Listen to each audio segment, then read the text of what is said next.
Divorce होने के बाद वो अपना ज़्यादातर टाइम क्रिस्टीन के साथ ही बिताता था। डैनियल की लाइफलेस बॉडी पड़ी हुई है। उन्होंने उसकी बॉडी पर 70 टाइम्स टैप किया। 2021 में इंटरनेट पर एक वीडियो बहुत तेज़ी से सर्कुलेट हो रहा था। बिना कॉन्टेक्स्ट के अगर आप इस वीडियो को देखोगे, तो पहली नज़र में देखने पर आपके चेहरे पर एक स्माइल आएगी। आपको लगेगा कि एक यंग कपल है जो अपना यूट्यूब चैनल शुरू कर रहा है। Very sweet. बट ये वीडियो जल्द ही एक डार्क टर्न ले लेता है। वीडियो में एक टीनेज लड़की अपने बॉयफ्रेंड के आर्म पर सर रखकर लेटी हुई है। वो लोग हंस रहे हैं, खुश हैं। इस लड़की के हाथ में एक कैमरा है। ऐसा लग रहा है जैसे वो अपने चैनल के लिए वीडियो रिकॉर्ड कर रहे हैं। लड़की थोड़ी सी ऑकवर्ड है। वो कहती है आई डोंट नो। फिर उसका बॉयफ्रेंड बोलना चालू करता है। वो कहता है welcome back to our YouTube channel, day 3 after murdering someone. लड़की हंसते हुए कहती है वो don't put that on camera, but it was worth it, the boy says. I don't know what to say. Welcome back to our YouTube channel. After Day murdering, day 3 after murdering somebody. Wow! Don't put that on the camera. It was worth it. Hello, welcome back to my channel. How are we? I hope you all are having a fantastic day. Young love, पहला प्यार, teenage love, हम सबकी life का एक बहुत ही special part होता है। आप पहली बार फील करते हो कि oh that person is cute, I want to speak to them. आप बहुत सारे इमोशंस फील करते हो, passion, dopamine starts dopamining. It's beautiful. BBC के एक आर्टिकल के अकॉर्डिंग जब एक टीनेजर किसी के साथ क्लोज बॉन्ड डेवलप करता है, रोमांटिक बॉन्ड डेवलप करता है, तो वो एक तरीके से न्यू बॉर्न बेबी और उसकी मदर के कनेक्शन को रिजेंबल करता है। It lights up your brain. आपको उस इंसान के अलावा कोई और दिखता ही नहीं है। बट कभी कभी यही इमोशन डेडली भी बन जाता है, और आज का केस कुछ ऐसा ही है। I think that's enough for the intro. Now let me jump you right in the story. Daniel Halsett 20 साल का था जब वो अपनी फ्यूचर वाइफ एलिजाबेथ से मिला। मिलने के कुछ टाइम बाद जब एलिजाबेथ का स्कूल फिनिश हो गया, तो डैनियल और एलिजाबेथ ने 2001 में शादी कर ली। दे वर मैडली इन लव। 2002 में उन्होंने अपने फर्स्ट बेबी को इस वर्ल्ड में वेलकम किया, जिसके बाद 2003 में उनके सेकंड बेबी और 2004 में उनकी बेटी सियारा हॉलसेट का जन्म हुआ। 2006 में डैनियल ने अपनी जॉब खो दी थी, जिसके बाद में कपल ने बैंक्रप्सी के लिए फाइल किया, ये कहते हुए कि एलिजाबेथ की अकेले की इनकम काफ़ी नहीं है उनके 5 लोगों के परिवार को सपोर्ट करने के लिए। इसके साथ साथ पूरी फैमिली नेवाडा यूएसए भी शिफ्ट हो जाती है। एलिजाबेथ को हमेशा से पॉलिटिक्स में बहुत इंटरेस्ट था। उसने 2010 में अपने पॉलिटिकल करियर की शुरुआत करी। वो सेनेटर के इलेक्शन के लिए खड़ी हुई और जीती भी सही। इलेक्शन की कैंपेनिंग के दौरान एलिजाबेथ पर इल्ज़ाम लगा था कि उसने अपने ओपोनेंट की कॉल रिकॉर्डिंग लीक करी है। बट रिगार्डलेस, एलिजाबेथ अब एक सेनेटर थी। डैनियल ने भी अपनी जॉब को वर्क फ्रॉम होम कर लिया था ताकि वो अपनी वाइफ को सपोर्ट कर सके। उसकी वाइफ आराम से अपना ऑफिस संभाल सके। उसके ऊपर बहुत बड़ी रिस्पॉन्सिबिलिटी थी लोगों के प्रति एज ए सेनेटर। डैनियल अब घर पर ही रहता और बच्चों का ख्याल रखता। पर इलेक्शन जीतने के बाद, अपना ऑफिस संभालने के बाद, डैनियल और एलिजाबेथ के रिलेशनशिप में इश्यूज आने लग गए थे। डैनियल की ये कंप्लेंट रहती थी कि एलिजाबेथ अब उसे टाइम नहीं देती। उसे ये भी शक था कि एलिजाबेथ का टाइगर हेलगेलियन नाम के आदमी के साथ अफेयर है।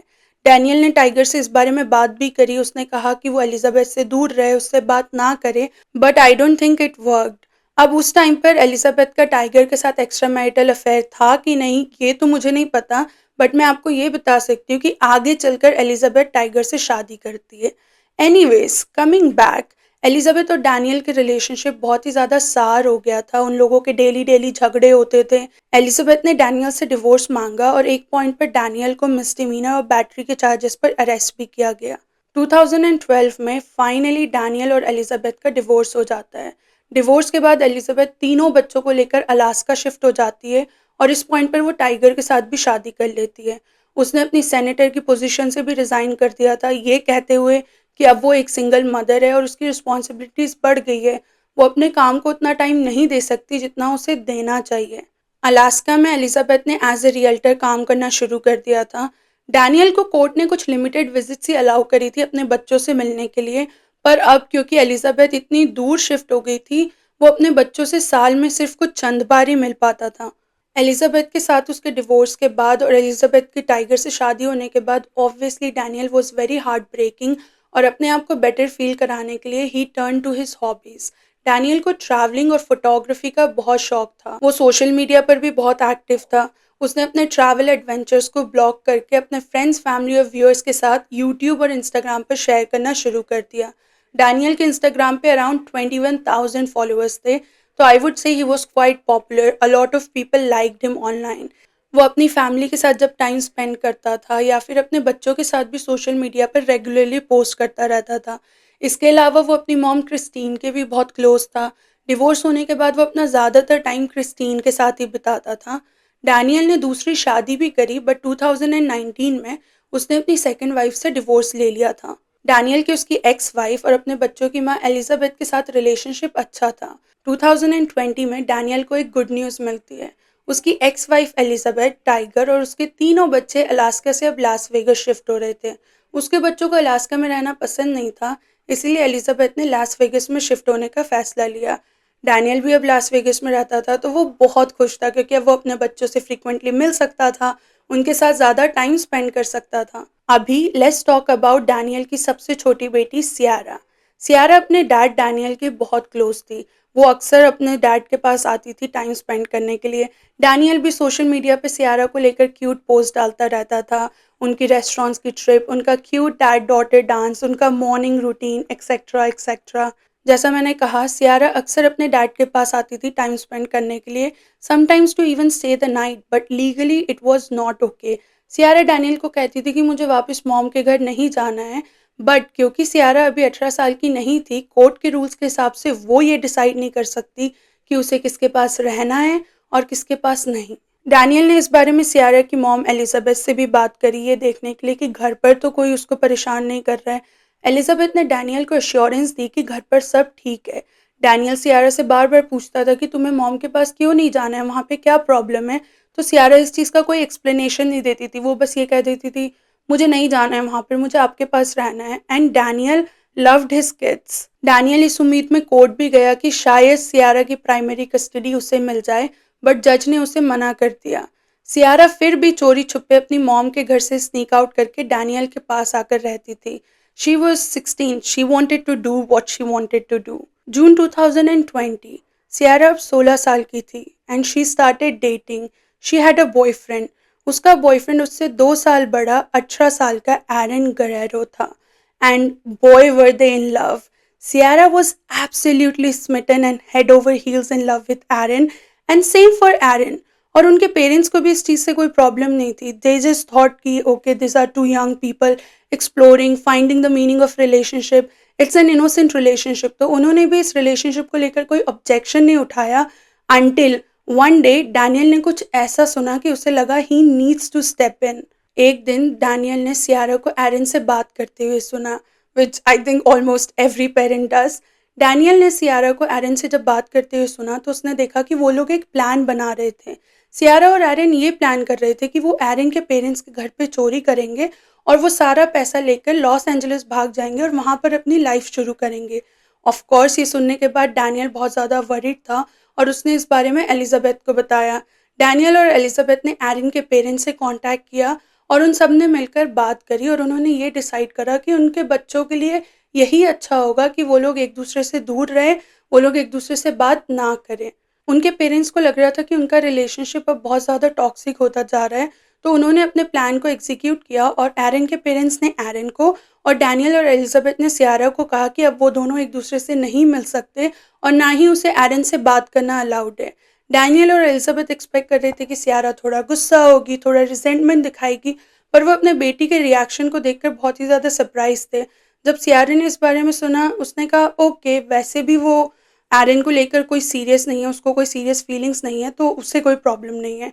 Daniel and Elizabeth both were shocked, but they were happy. They were happy that their daughter didn't throw a crazy tantrum on them.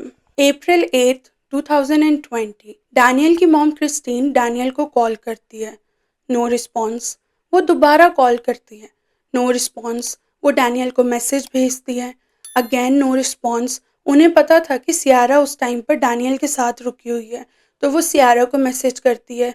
वो सियारा से कहती है, तुम्हारे डैड मेरा फ़ोन क्यों नहीं उठा रहे हैं, उनको बोलो वो मुझे कॉल करे। सियारा कहती है कि आप टेंशन मत लो, डैड का फ़ोन ख़राब हो गया है, वो सुबह तक फिक्स करा कर आपको फिर फ़ोन करेंगे। क्रिस्टीन इंतज़ार करती है।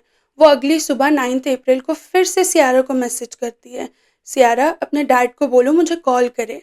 सियारा कहती है, डैड अभी शावर में हैं, आप थोड़ा वेट करो। क्रिस्टीन और वेट करती है और इस बार वो सियारा को एक सीरियस मैसेज भेजती है। वो सियारा से कहती है, अपने डैड को कहो मुझसे अभी के अभी कॉल करके बात करें, I am very serious.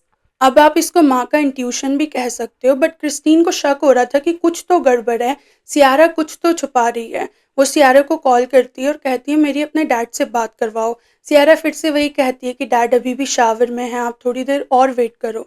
Christine कहती है कि मेरी तुम्हारे डैड से अभी के अभी बात करवाओ सियारा, वरना मैं पुलिस को कॉल कर दूंगी। जैसे ही सियारा ये सुनती है वो फ़ोन कट कर देती है। जैसे ही सियारा ने फ़ोन को काटा, क्रिस्टीन ने पैगी को फ़ोन किया। असाइड नोट, पैगी डैनियल की काफ़ी समय से दोस्त है और अब जिस घर में डैनियल रह रहा था वो भी उसने पैगी से रेंट पर लिया था।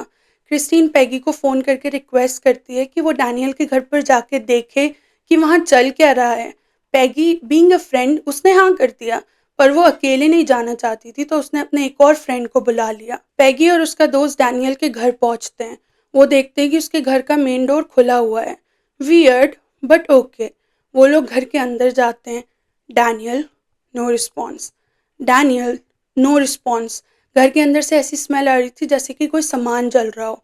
वो लोग गराज में जाते हैं और वहाँ पर वो देखते हैं कि डैनियल की लाइफलेस बॉडी पड़ी हुई है और उससे स्लीपिंग बैग के अंदर स्टफ़ किया हुआ है। जैसे ही वो ये देखते हैं वो भागकर बाहर आते हैं और पुलिस को कॉल करते हैं। पुलिस क्राइम सीन पर आई और उन्होंने देखा कि किसी ने डैनियल की बॉडी को आग लगाने की कोशिश करी थी, but luckily the fire died. पर डैनियल की मौत आग लगने की वजह से नहीं हुई थी। मेडिकल एग्जामिनेशन में पता चला कि डैनियल के किलर ने उसके सर पर, गर्दन पर और टॉर्सो पर 70 टाइम्स स्टैब किया था। 70 टाइम्स। मारने के बाद उन्होंने डैनियल की बॉडी को डिसमेंबर करने की कोशिश करी, पर जब वो इसमें फेल हो गए तो उन्होंने डैनियल की बॉडी को स्लीपिंग बैग में स्टफ कर कर आग लगाने की कोशिश करी, मे बी होप्स कि वो कोई भी पोटेंशियल एविडेंस को भी इसके साथ मिटा देंगे। क्राइम सीन को देखकर ये भी कंक्लूड किया जा सकता था कि डैनियल के जो भी किलर था उसने क्राइम सीन को जल्दी जल्दी में ब्लीच से साफ करने की कोशिश करी, बट शायद उन्हें किसी ने इंटरप्ट कर दिया और इसीलिए उन्होंने डैनियल की बॉडी को आग लगा दी थी, अगेन सबूत मिटाने के लिए। इसके साथ साथ पुलिस को क्राइम सीन पर hand saw, chain saw, gloves और ब्लीच भी मिला और उन्हें एक ब्लेड भी मिली जिस पर अभी भी डैनियल का ब्लड और बॉडी टिश्यूज लगे हुए थे। पुलिस ने डैनियल के मूवमेंट्स को ट्रैक करना चालू करा और उन्होंने उसके बैंक स्टेटमेंट्स भी चेक करे और तब उन्हें पता चला कि डैनियल के कार्ड से 8 अप्रैल को अलग अलग एटीएम से कैश विड्रॉ किए गए हैं और जब उन्होंने सर्वेलेंस फुटेज चेक करी तो ये पैसे निकाल कौन रहा था? डैनियल की बेटी सियारा। सियारा और एरन ने एटीएम से कैश विड्रॉ करने के बाद अलग अलग स्टोर्स से सामान खरीदा। जब पुलिस ने इन स्टोर्स का सर्वेलेंस फुटेज चेक करा तो उन्होंने देखा कि एरन और सियारा इन स्टोर से hand saw, chain saw, cleaning supplies ये सब खरीद रहे, वही सब चीज़ें जो उन्होंने डैनियल के मर्डर के लिए यूज़ करी थी। पर सियारा थी कहाँ? सियारा और उसका बॉयफ्रेंड एरन अब गायब थे। वो जहाँ भी गए थे वो डैनियल की कार लेकर गए थे।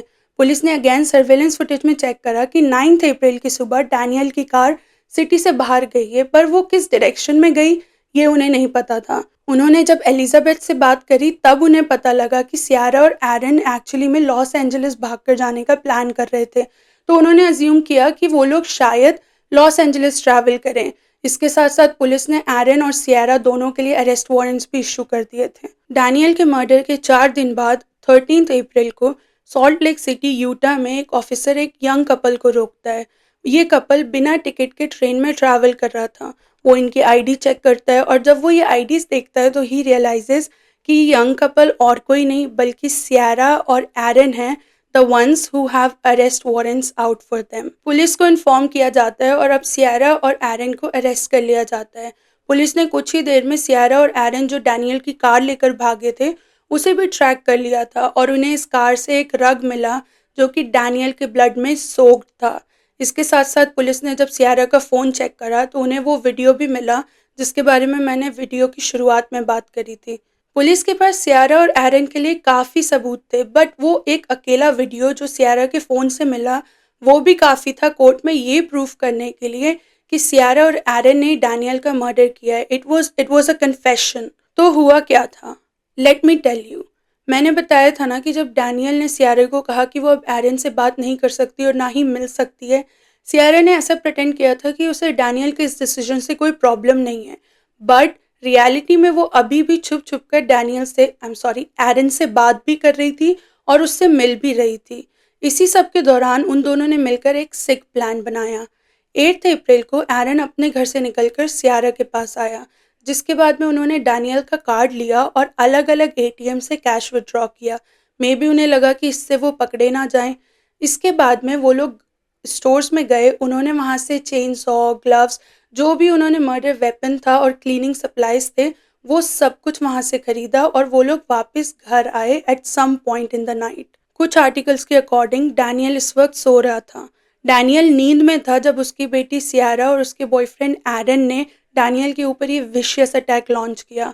उन्होंने उसकी बॉडी पर 70 टाइम्स टैप किया और उसके बाद में उसकी बॉडी को स्लीपिंग बैग में स्टफ कर कर वहीं लिविंग रूम में आग लगाने की कोशिश करी। जब बॉडी को आग नहीं लगी तो उन्होंने चेन सॉ से डैनियल की बॉडी को डिसमेंबर करने की कोशिश करी, पर वो इसमें भी फेल हो गए। उसके बाद में उन्होंने डैनियल की बॉडी को फिर से स्लीपिंग बैग में डाला और गराज में डंप कर दिया। इसके बाद में सियारा और एरन ने क्लीनिंग करना चालू करी और इसे करते करते अगली सुबह हो गई थी। एंड प्रोबेबली यही वो टाइम था जब क्रिस्टीन बार बार सियारा को फ़ोन कर रही थी और उसने सियारा को बोला कि अब वो पुलिस को बुला लेगी। सियारा को लगा कि शायद अब पुलिस आएगी और वो पकड़े जाएंगे, तो इसीलिए उन्होंने डैनियल की बॉडी को वहीं गराज में आग लगा दी और जो भी कैश उनके पास बचा था वो लेकर वो डैनियल की कार लेकर वहाँ से भाग गए। इनिशियली कोर्ट में दोनों सियारा और एरन ने नॉट गिल्टी प्ली किया, पर कुछ टाइम बाद उन दोनों ने अपनी प्ली चेंज करके गिल्टी कर दी और कोर्ट ने उन्हें सेंटेंस किया life in prison with the possibility of parole after 22 years. Court में एरन ने अपने एक्शंस के लिए रिमोर्स शो किया, उसने डैनियल की फैमिली से माफ़ी भी मांगी, बट सियारा उसका कहना था कि डैनियल उससे बहुत टाइम से अब्यूज़ कर रहा था और इसीलिए उसने ये सब किया। बट डैनियल की फैमिली इन क्लेम्स को खारिज करती है। उनका कहना है कि डैनियल ऐसा कभी कर ही नहीं सकता। कुछ लोगों का ये भी कहना था कि अगर सियारा सच में डैनियल सियारा को अब्यूज़ कर रहा था तो वो क्यों उसके पास रहना चाहती थी, वो क्यों डैनियल के पास रहना चाहती थी और ना कि अपनी मॉम के पास। But I think it's not a right thing to say, क्योंकि अब्यूज़ केसेस में I am not trying to blame Daniel here, but I am just saying कि अब्यूज़ केसेस में कई बार विक्टिम अपने अब्यूसर को नहीं छोड़ पाता है। This is just an FYI। इसका डैनियल के केस से कुछ भी लेना देना नहीं है। This is just something that I thought I should tell. मैं यहाँ पर सियारा के अब्यूज़ एलिगेशंस को रिफ्यूट करने की कोशिश नहीं कर रही हूँ, but at the same time हमें ये भी याद रखना चाहिए कि डैनियल अब यहाँ पर नहीं है अपने आप को डिफेंड करने के लिए। So it's complicated. जब डैनियल की मॉम क्रिस्टीन से पूछा गया इस सब के बारे में, तो उन्होंने कहा कि सियारा अब मेरी ग्रैंड डॉटर नहीं है, she is not my grand daughter any more. Your son is the victim and the killer is your granddaughter. Can you talk about that? She's not my granddaughter. अपनी sentencing के बाद से Ciara is tight lipped, but Daniel ने jail से एक news outlet को interview दिया था। उससे इस इंटरव्यू में पूछा गया कि डैनियल के ऊपर पहला वार किसने किया था।